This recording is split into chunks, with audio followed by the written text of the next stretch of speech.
Mga kapatid, matapos nahirangin bilang bagong supreme leader ng Iran, itong si Mojtaba Khamenei, ito'y anak mga kapatid ng dating supreme leader na nasawi nga sa unang bugso ng pag-atake ng US at Israel dito sa Iran. Ito ngayon ang kanyang babala, no?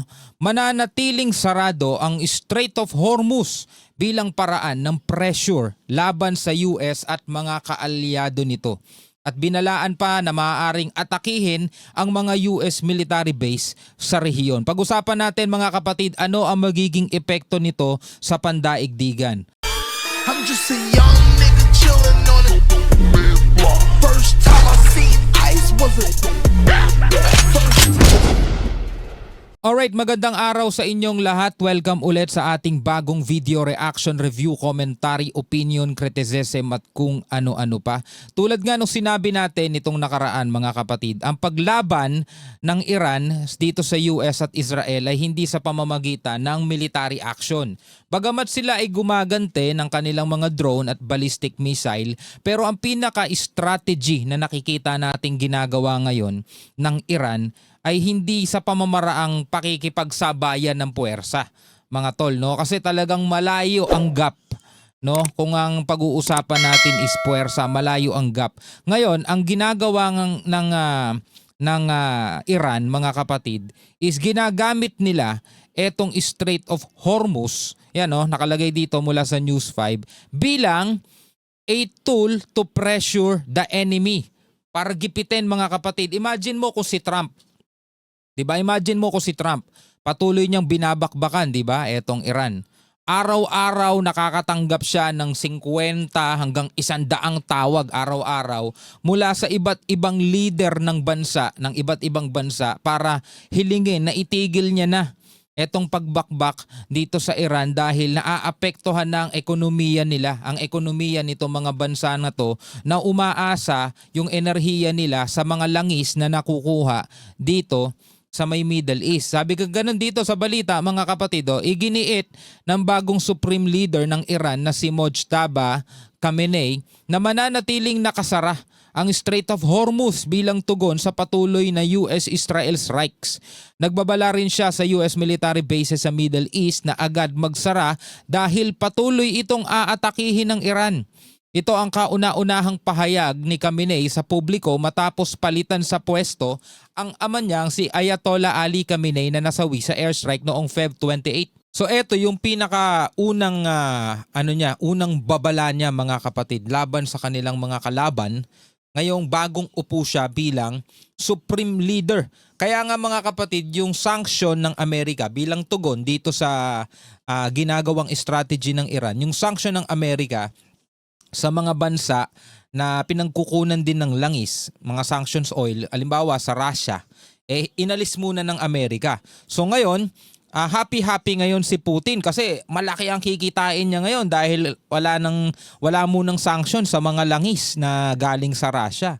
No? So dito happy din ng China mga tol. India ganun din kasi makakakuha na sila ng langis dito sa Russia. Ngayon, na maaapektuhan mga kapatid is etong mga kaalyado nga talaga ng Amerika. No, kaya ngayon mape-pressure si Trump, no, na itigil itong digmaan. Tingnan natin mga kapatid kung madadala si Trump, no, dito sa tool of pressure, sabing ganun, tool to pressure na sinasabi ni Mojtaba, mga kapatid. Ngayon, ano ang nangyayari sa Strait of Hormuz? Eto mga kapatid, panoorin natin itong balita. Mula rito sa News 5, sabi rito, Iran pinasabog ang mga barko sa Strait of Hormuz. 38 Pilipino na damay. Ayan na nga mga kapatid, di ba? Di ba nagbanta na nga ang Iran, walang makakadaan doon sa Strait of Hormuz. Bawal dumaan doon. Meron silang ibang mga barko na pinapadaan. Alam ko, nabalitaan ko, China, pwede nilang padaanin doon. India, nakakadaan din doon mga tol. Pero sa iba, hindi. At sabi nga rito sa report, pinasabog ng Iran ang mga barkong malapit sa Strait of Hormuz kabilang sa mga nadamay ang mga tripulanteng Pilipino. Naku po. Ay nako. Sige, pag-usapan natin to. Panoorin natin mula rito sa News 5. Pinasabog ng Iran ang mga barkong malapit sa Strait of Hormuz. Kabilang sa nadamay ang mga barkong sakay ang mga tripulanteng Pilipino. Nasa frontline na balitang yan si Rainiel Pawit.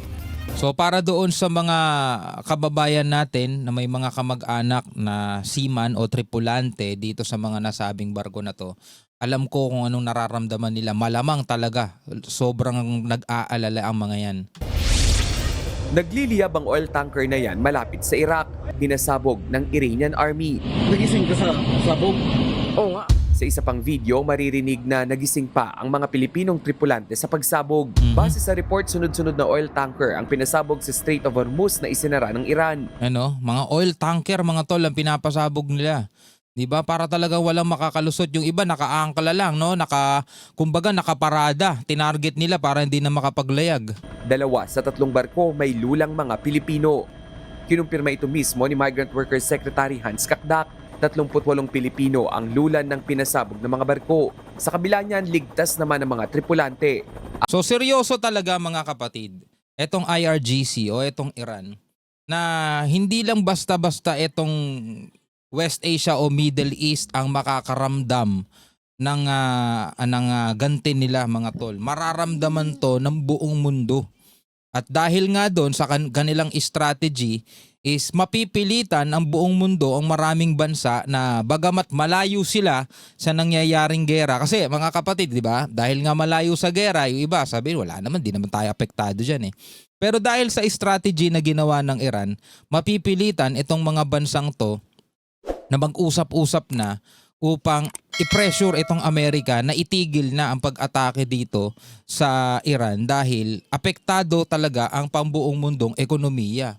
Medyo may matalino ang ang estratehiyang ginagamit dito ng Iran. Ayon sa International Seafarers Action Center, bukod sa mga tripulanteng nasa cargo vessel, apektado rin ang mga Pilipinong cruise ship members na stranded sa Gulf. So, conservatively, sasabihin ko mga one-third nun o almost 7,000 nun, mga Pilipino. Kung baka po mahigit pa. Pahirapan din umano ang komunikasyon sa mga barkong intentional na inipit sa Strait of Hormuz, Gulf of Oman at Persian Gulf. Walang obligatory internet sa mga barko na libre sa mga seafarer. Tapos pag stranded sila, hindi rin sila makatawag. Nako. Pangalawa, yung global positioning po, naka-jam yan. Dinajam yan ng US, mga US military. Ditong Miyerkules naman ng gabi, balik bansa na ang 16 na OFWs mula Israel. Sila ang tumawid mula Taba Border Crossing, ang nagkukonekta ng Israel at Egypt para makabiyahe pa Oman. Pagdating sa Oman, doon na sila inilipad pa Pilipinas. Sa kabila ng gyera, may mga Pinoy pa ring nais bumalik sa Middle East. Gaya na lang ni Catalina de Guzman na mula UAE. Yun ang nakakalungkot doon eh. Mga tol, yun ang nakakalungkot doon. Alam nyo kung bakit ko sinabing nakakalungkot? Kasi bagamat na alam nating napakadelikado at hindi stable ang lagay sa Middle East, kahit sabihin natin maging tahimik na o maging mapayapa na, anytime pwedeng may sumiklab ulit na gere, pero mas pipiliin nilang bumalik doon kaysa sa manatili sa ating bansa na wala silang nakikitang pag-asa. Diba? Yun ang dapat wake up call sa ating mga otoridad sa ating gobyerno. Wake up call 'yan. Piruin mo, mas gugustuhin pa ng isang Pilipinong isugal ang kanilang sarili para lang mabigyan ng magandang buhay ang kanilang pamilya dahil wala talaga silang nakikitang pag-asa rito sa Pilipinas. Well, hindi ko naman sinasabing wala talagang pag-asa rito sa Pilipinas kasi napakaraming mga Pilipino ang yumayaman at umaasenso dito sa Pilipinas at yung ibang mga nasyonalidad nga dito pa pumupunta sa Pilipinas para magtayo ng negosyo at dito nga umaasenso. Pero para sa karamihan nating mga kababayan, mga kapatid na OFW, eto na talaga yung nakikita nila eh. Wala na silang nakikitang pag-asa pa sa Pilipinas, lalo pa sa mga nababalitaan nilang mga pandarambong sa kaban ng bayan, di ba? Nakakalungkot yun mga tol. Totoo. Tuloy natin. I can say na second home namin yon and yung comfort siguro na binibigay ng UAE sa amin, yun yung sigurong pinakamagandang reason kung bakit gustong-gusto namin laging bumabalik sa UAE. Yung comfort. Yung comfort, mga kapatid.